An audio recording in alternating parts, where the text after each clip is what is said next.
I'm Dr. Angela Gruppas, the co-owner of StingRay Parts Washers and our service company, StingRay Tech Service. And we're here to share some information about our StingRay Parts Washer, the Orbital Washer, StingRay SR 84170. And who's going to help me on this tour is our Director of Engineering, Matt Kepke. Come on over, Matt. Hey, Angela. We are really proud of this version of our washer. As you know, we have many different styles of washers, and this one is extra special because of its block flush washing and a lot of the other capabilities. So tell us a little bit how it's different. Right. So for cleaning a large engine block, we've got two options in a clamshell machine. We can upright the block and wash it vertically, and that's really good for footprint and power density. Right. But to keep the block horizontal, we have to design a larger parts washer clamshell that takes up a lot of floor space. Which is a round turntable and a long part, so you take up a lot of space. Right. So what we wanted to do was get the best of both worlds.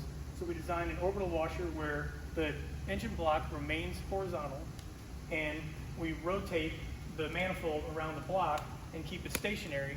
This also lets us flush at the same time as we're washing. Which is extremely important because people want to clean quickly, and being able to do two tasks at one time is absolutely amazing. Also, this washer is designed for really large blocks. Right. And we know a lot of our customers really want to clean 20-cylinder blocks horizontally.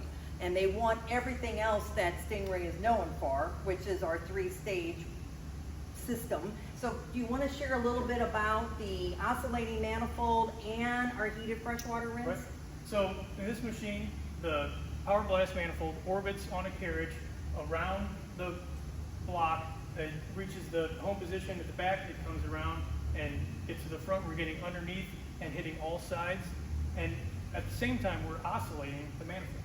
So we've got a separate oscillation drive that oscillates simultaneously while it's orbiting, and it does this asynchronous to the turntable, just like our clamshell machines do, so we know that we're hitting all of the areas on the block at different angles as it passes by. The rinse system is also on the carriage, and it rinses after the wash cycle is complete, and then, like our standard clamshell machines do, we go to a dry cycle and evacuate the steam out of the cabin.